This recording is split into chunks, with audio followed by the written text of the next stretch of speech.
Bonjour et bienvenue à notre Facebook Live politique en direct de la salle de la Maquette à Paris Match pour débriefer l'actualité de la semaine. Une semaine marquée par le coup de froid qui s'abat sur l'exécutif. Winter is coming en quelque sorte pour Emmanuel Macron et Édouard Philippe.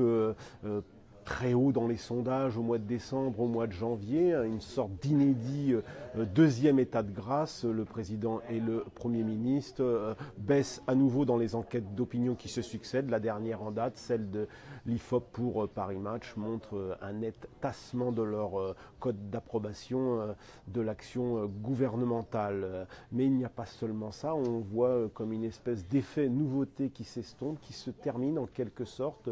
Le quinquennat rentre dans le dur, le gouvernement affronte les premières difficultés et il est sans doute encore trop tôt pour mesurer si leurs premières actions vont porter leurs fruits.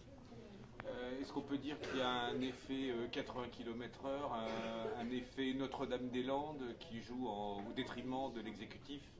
Alors d'abord dans ces enquêtes, on voit le président baisser de 5 points dans celle de Paris Match, Édouard Philippe de 9 points, le premier baisse surtout à gauche, tandis que l'ancien lieutenant d'Alain Juppé, lui, baisse à droite fortement, moins 17 points auprès des sympathisants les Républicains. Mais globalement, ce sont les couches populaires qui lâchent le gouvernement et les retraités. Les retraités, on sait que la hausse de la CSG passe mal, mais ça, le gouvernement assume de rogner une partie du pouvoir d'achat des retraités les plus aisés.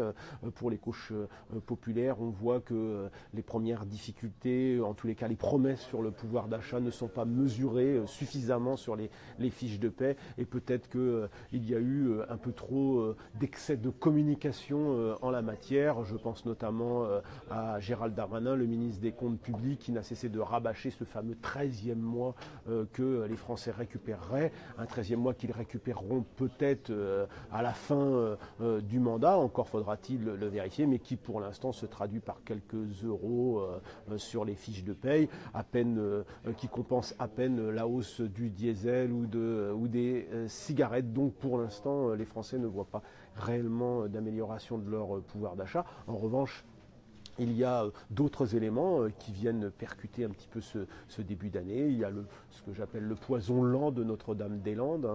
Incontestablement, le Premier ministre qui a été en première ligne le paye en partie. C'est une question qui est beaucoup abordée, notamment par les Français de droite et les habitants des zones rurales. On le voit dans la dernière enquête de l'IFOP. Mais c'est essentiellement, il paye essentiellement cash l'augmentation, enfin plutôt l'abaissement de la limitation de vitesse à 80 km/h, une décision très impopulaire. Le Premier ministre le savait. C'est toujours des décisions difficiles à prendre qui se payent pendant plusieurs mois dans les sondages. C'est pas fondamental, mais c'est vrai qu'aujourd'hui, conjoncturellement, ça pèse sur la cote de popularité du Premier ministre, le président ayant choisi d'être en second plan sur cette question.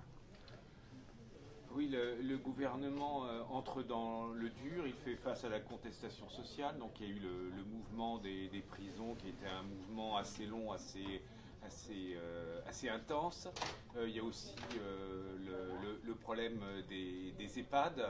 Il y a d'ailleurs un internaute qui se fait un peu le relais de ce que pense une partie de l'opinion publique. C'est-à-dire on donne 5 milliards aux riches et seulement 50 millions aux EHPAD.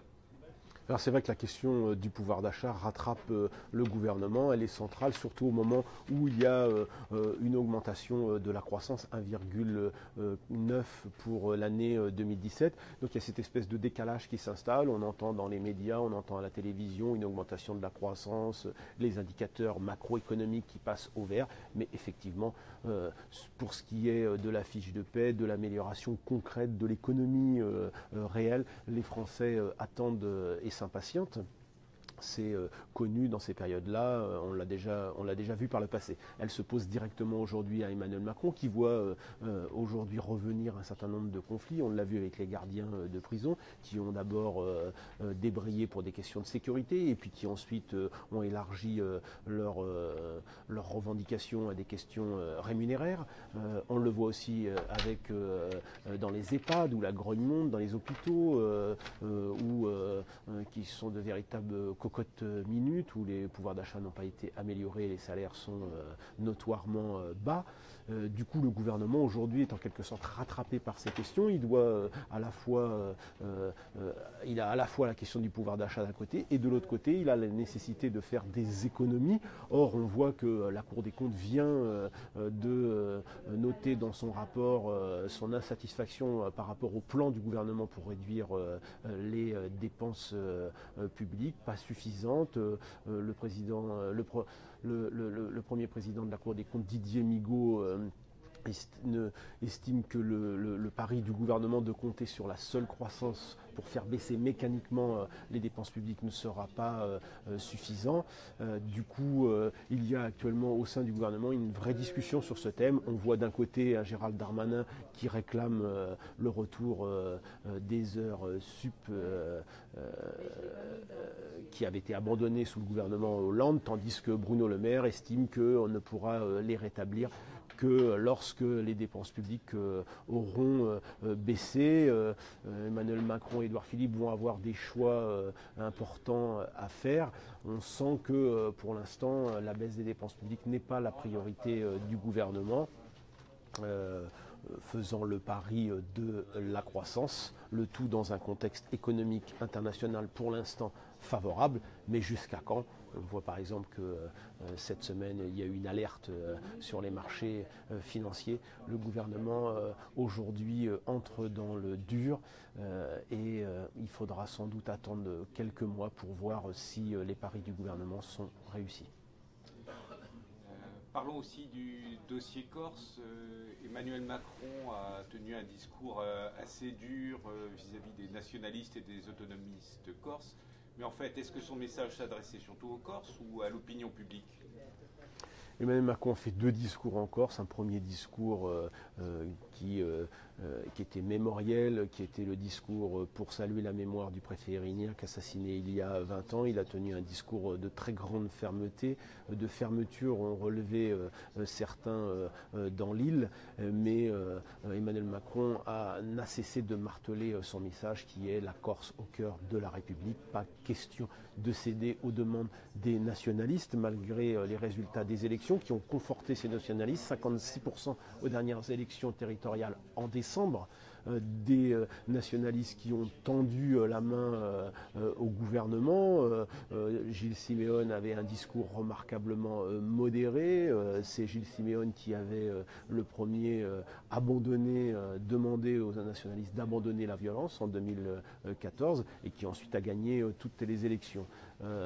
Ces gages posés sur la table n'ont pas suffi à changer la ligne du président de la République qui a refusé toutes les demandes, sans surprise, la co-officialité de la langue corse, le statut de résident, l'amnistie. Mais il n'a pas dit un mot sur le rapprochement des prisonniers et il a juste fait une concession en estimant que la Corse pouvait être mentionnée dans la Constitution. Un passage de son discours assez évasif, mais qui a laissé les nationalistes sur leur faim. Ils ont un mois maintenant pour faire une proposition afin qu'elle soit intégrée dans le projet de loi révisant la Constitution. Un mois, ce sera sans doute court pour se mettre d'accord sur la forme que doit prendre cette mention de la Corse dans la Constitution, l'article 72, l'article 74, sans rentrer dans le détail technique et constitutionnel de ce point très important par ailleurs. On voit bien que Emmanuel Macron a plutôt fermé la porte à un dialogue apaisé avec les nationalistes. Chacun a campé de part et d'autre des rives, Paris d'un côté, la Corse de l'autre. C'est sans doute une occasion ratée, comme l'ont dit les nationalistes, car au fond, la Corse aujourd'hui n'est pas administrée comme le sont la plupart des îles européennes qui bénéficient de statuts d'autonomie, que ce soit les Baléares en Espagne, que ce soit la Sicile et la Sardaigne en Italie, voire même d'autres îles sur d'autres mers en Europe.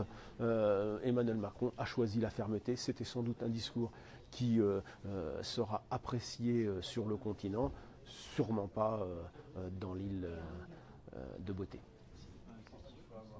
Merci Bruno Jeudi.